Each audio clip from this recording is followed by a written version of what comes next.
13 on your sidelines. Sponsored by Rand Insurance Group. A better path forward. Hello, everybody, and welcome to Sidelines Plus, the show where we're keeping you on top of West Michigan's biggest local sports stories. I'm Matt Gard alongside Jacob Suess and Maddie Monroe. We've got a great show for you this week. Monster news out of the transfer portal. A star quarterback from Grand Rapids going from Division II to one of the biggest stages in college football. Plus, spring sports season is underway at the high school level. We head to the Diamond for an intriguing non-conference softball matchup. And boogity racing is back too. We've got a look ahead to opening night at Berlin Raceway and the surprisingly young driver tackling those turns. But we start with the hockey news. I have half a mind to walk off the set. Why? Because boogity. I'm thinking about it. Hey, that's going to be my segment. I'll stick around for That's now. going to be my segment. I know I'm going to be carrying the racing segment, but we got to start, Jacob, with the sports news that everybody's talking about. Hockey weekend. Western Michigan crowned the national championship winner in hockey, and you kind of got to see that unfold. Matt, truly unbelievable. I mean, this was Western's first national championship in any sport since men's cross country back in 1965. I mean, Western, this is the only Division I school in West Michigan. So for them to win a national championship is truly something remarkable. This is a team that was picked to finish 6th in their conference this season. They then won their conference regular season title, their conference tournament title, first Frozen Four appearance ever, and they weren't going to stop there. They went and beat Denver in the Frozen Four, double overtime. That was the second straight game that they beat Denver in double overtime. The last was in the conference tournament title game, so they have a knack for that double overtime thing. Then taking on Boston University in the title game. Boston University, a team with 13 NHL draft picks on the roster, and Western says, we do not care. It was a tight game going into the third period. Western with the 3-2 lead. Then Owen Michaels, for the second straight game, scored his second goal of the game. He had 4 goals in the last 2 games. Owen Michaels, he was named tournament MVP. Then they got another goal, and they got an empty net goal, 6-2. And really, for a majority of that third period, they had the game on ice, which was exciting. They had a chance to take it in and celebrate. And, of course, on the team, East Grand Rapids grad, former Muskegon Lumberjack, Cam Knuble. That was really exciting. He had an assist in the national title game. So for Western to pull this thing off and win that national championship, I mean, this puts Kalamazoo on the map. This puts this whole athletic program on the map. Truly something special. And, you know, the school targeted hockey as a sport that they felt that they could really thrive in, and here you go, national championship. Yesterday, they held their celebration. Maddie and I were there, and man, it was a lot of fun. Take a look at all the action that went down at University Arena.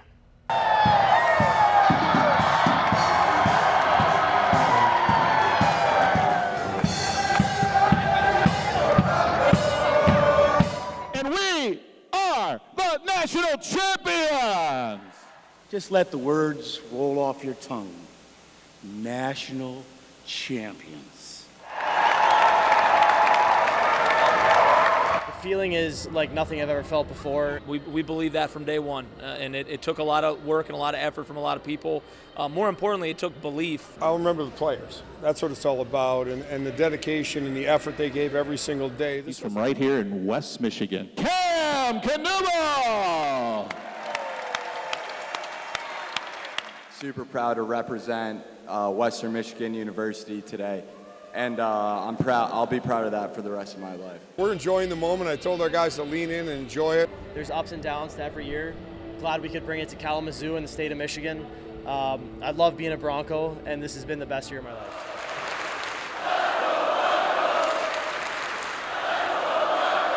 You know, the emotions that poured through me, and I said it before, it was pride. I saw people crying, and you think to yourself, like, hey, you know, we all got to play a part in this. How special. It's a lifetime memory for Bronco Nation.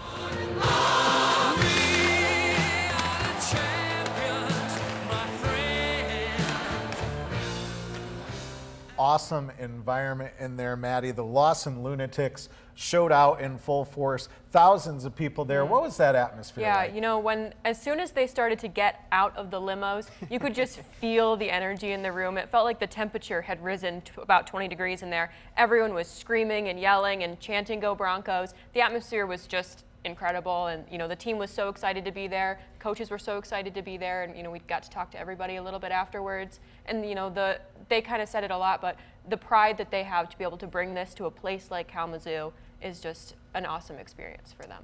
And also, as an MSU grad, Yes. You might have noticed that Western stole your couch burning thing. They did. You know, we were watching back here at some of the fires. You could see them on the tower cams in Kalamazoo, the smoke that was coming off. I think I watched a TikTok of a frat guy pulling his front door off and setting it on fire. And, you know, Michigan State does couch burning the best, I will say, but Western gave us a run for our money, for sure.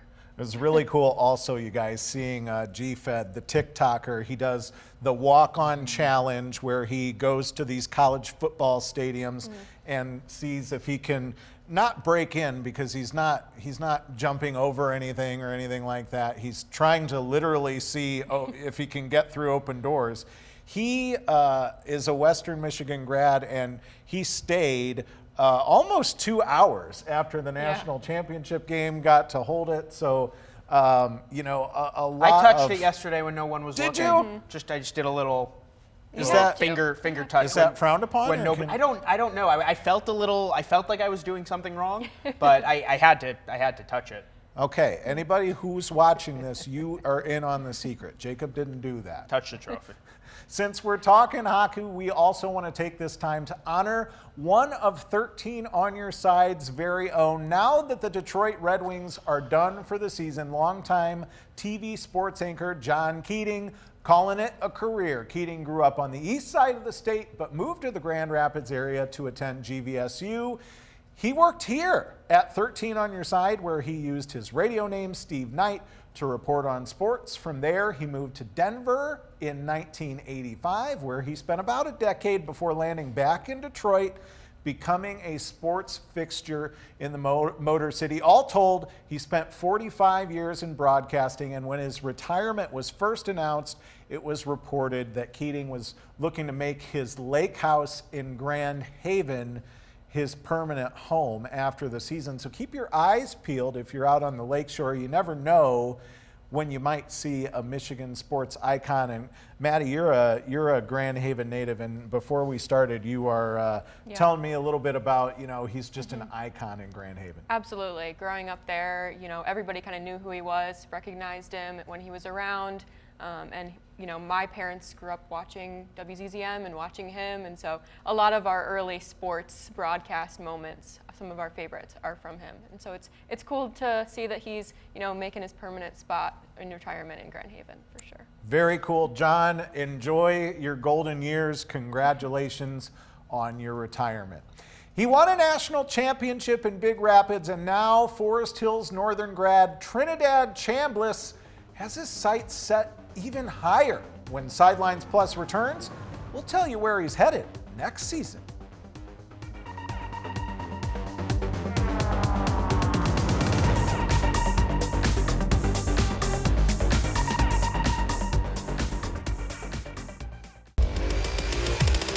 "13 on Your Sidelines", sponsored by Rand Insurance Group, a better path forward. We almost weren't ready to come back on camera. Welcome back to Sidelines Plus. Jacob, the transfer portal is constant these days, and there is a pretty big portal announcement from right here in West Michigan. Yeah, Trinidad Chambliss, Forest Hills Northern graduate, led Ferris State to the national title last year, won the national title. He's going from Division II football to the SEC, announcing on Tuesday he's going to join Lane Kiffin and the Ole Miss Rebels. That is quite the jump from D2 to the best conference in college football. But if anybody could do it, I mean, it's this kid. Going into last season, Trinidad Chambliss, he was going to share the starting quarterback roles with another West Michigan native, Carson Gulker.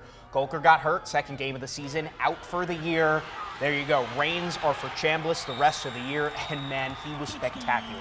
He threw for nearly 3,000 yards, over 25 touchdowns, and he can do that as well. He ran for over 1,000 yards, add on 25 more touchdowns. He only had 6 interceptions the entire season. So now he heads to Ole Miss. Will Chambliss have a chance to start? Absolutely. Jackson Dart, he's going to be one of the highest projected quarterbacks for next week's NFL draft.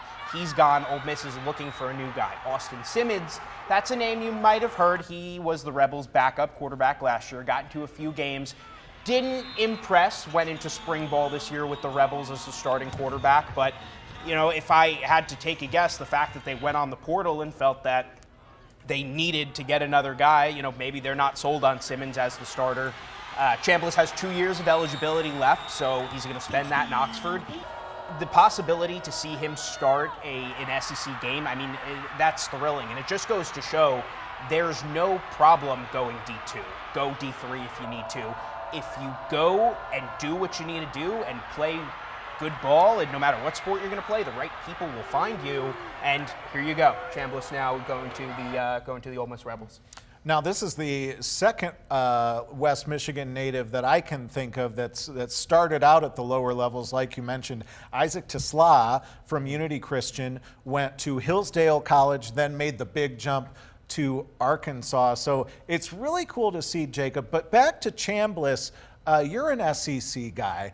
Does it make you nervous to having seen Trinidad play, to know that he might be going up against your Mizzou Tigers next year? Honestly, that would be tough.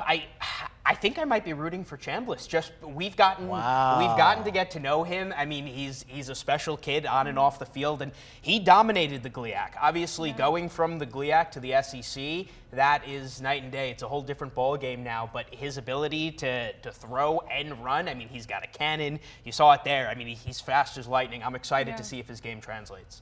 And Maddie, the transfer portal is also open in basketball.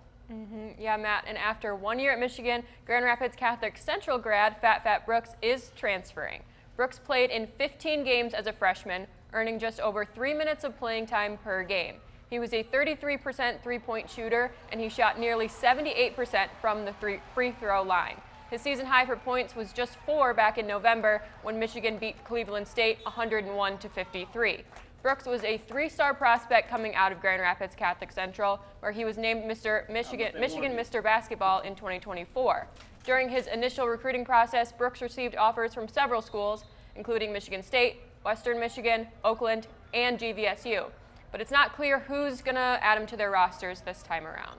It's one of those things, we're seeing it more and more often, where a player comes out of high school, high profile, and they try to crack the roster and just don't get that much playing time. And then they decide, you know, after 1 year or maybe even 2 years that instead of continuing to waste my eligibility, I'm going to go someplace where I can be valued. So, Jacob, hopefully Fat finds that somewhere. Yeah, and you'll remember Fat, he was a Juwan Howard recruitment, not a Dusty May recruitment. Right. So he kind of had to go through that coaching change before he even began his freshman season. So he's not a Dusty May guy, didn't get into a lot of games this year, so maybe it just didn't work out at Michigan. But, you know, hopefully he goes somewhere where he can get playing time and show what he showed us all throughout his high school career. Yeah. And as soon as he makes his commitment, you guys we will update you on that. Spring break over for most school districts, which means spring sports are back in session across West Michigan. Tuesday was a windy night for high school softball as Cedar Springs hosted Jenison. First inning tied 1-1. Pitcher Kendall Fisk helps her own cause. She goes yard in her first at-bat of the season, scoring herself and Jessie Teasdale. 3-1 Redhawks. To the fourth, Jersey Traxler puts one on the ground. Wildcats misplace it. Alora Morales scores. It was 6-1 at that point. Jenison would strike back in the top of the fifth. Claire Merritt hits a 2-run double, but that's as good as it got for the Wildcats. Cedar Springs wins its first game of the season, 6-3. Jenison drops to 3-2 on this young season. Guys, gonna put you on the spot. What is your favorite spring sport to cover? Girls soccer. Girls soccer, why? 100%. Well, I'm biased because I played girls soccer, so that's definitely my favorite. And it's fun to watch, just in general. I think it's the most fun. I love baseball, I love softball, but soccer holds a special place in my heart. Very good. Jacob, how about you? All of them are my least favorite when it's cold and windy out, and then when we get into spring and the sun comes out, then they're all my favorite. So I'll give you credit because you were out there on Tuesday afternoon filming, and you know what? The people have to know. You were filming that through a chain link fence, and you did great. Yeah. Thank you. It's an art. Thank it's you. very difficult. You know what? What you didn't see was all the plays that I couldn't use that were very poor. And you never will. Yes, you never will. I really struggle with baseball, softball, and even though it's not a spring sport, hockey, because the ball or the puck, it moves so fast, it's so small, it's tough to track. I think for me, lacrosse, either boys or girls, sure. There's lots of scoring. So when there's lots of scoring, just to give you a behind-the-scenes look, there's also lots of opportunities for mistakes, because if you miss one goal, it's really not that big a deal. There's always going to be some more. We're athletes too it's out hard here hitting. filming. We are, it's yeah. not easy to film these games, So if you see us lunking our big cameras, Yes, or small cameras. Mine's pretty small. I got the big But boy. it's not about the size. Maddie is the big boy I'm too. slowly, my back is slowly leaning this way. So know that we're putting in the effort. If you see us out there, maybe give me a high five or a fist bump or something. We're out there for you, West Michigan. He can't legally drive on the S-curve or on 96 or even on the Grand Haven drawbridge yet, but a teenage race car driver is turning heads at Berlin Raceway. We'll introduce you to this prodigy when Sidelines Plus returns.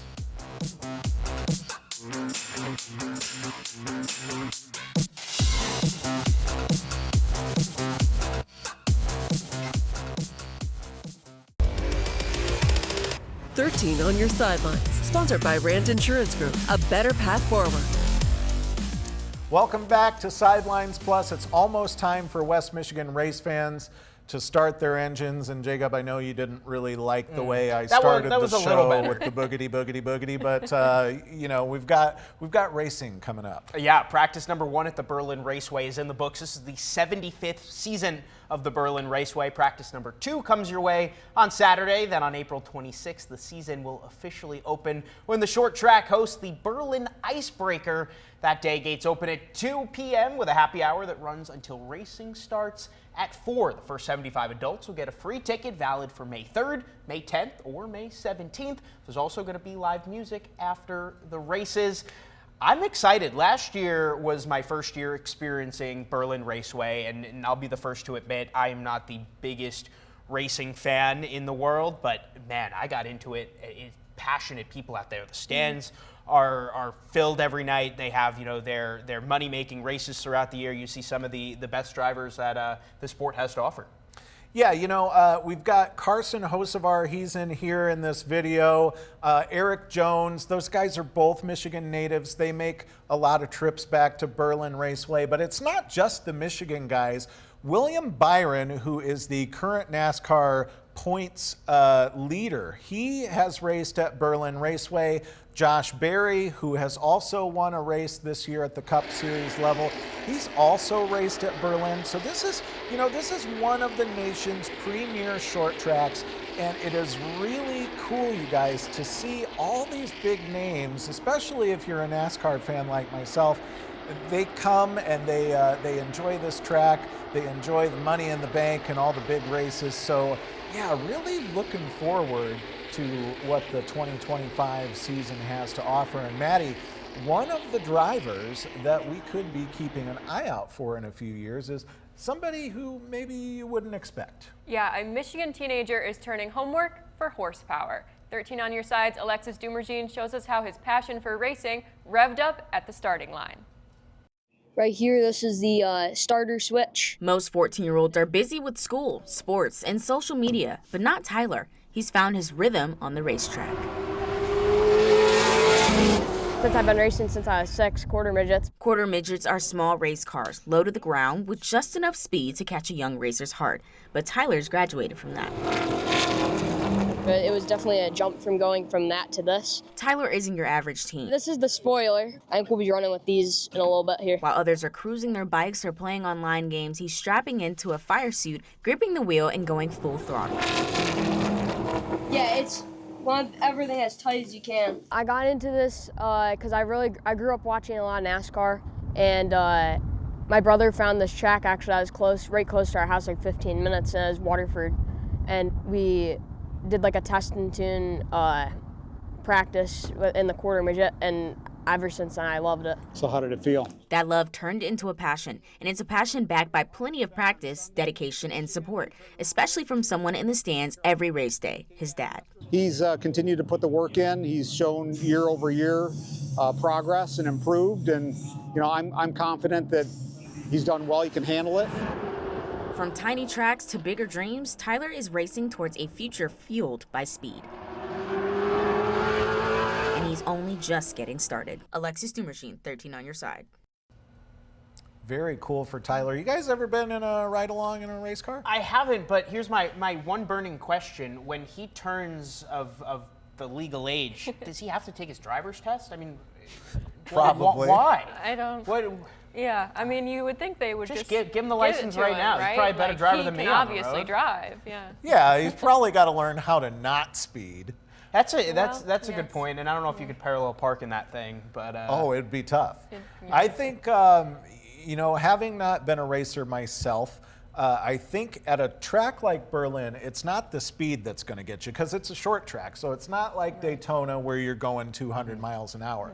But the banking is so different than the pavement that you guys and I drive every day. When you're like driving like this, really awkward. So, give Tyler credit. I'm happy to watch from the grandstand. Yes, me too. I agree with that. I don't think I need to be anywhere near or in a race car. That sounds bad. Fun to watch. It's really loud. A lot of entertainment, though. I've crashed enough in my normal car, so. All right, Maddie's not allowed in the race car. No, not allowed in a race car. That's official. Bring your earplugs to the races. Well, from Berlin to spring sports and all the other great West Michigan sports stories, we're going to have those for you on future editions of Sidelines Plus. For Jacob Suess and Maddie Monroe, I'm Matt Gard. We'll see you next time.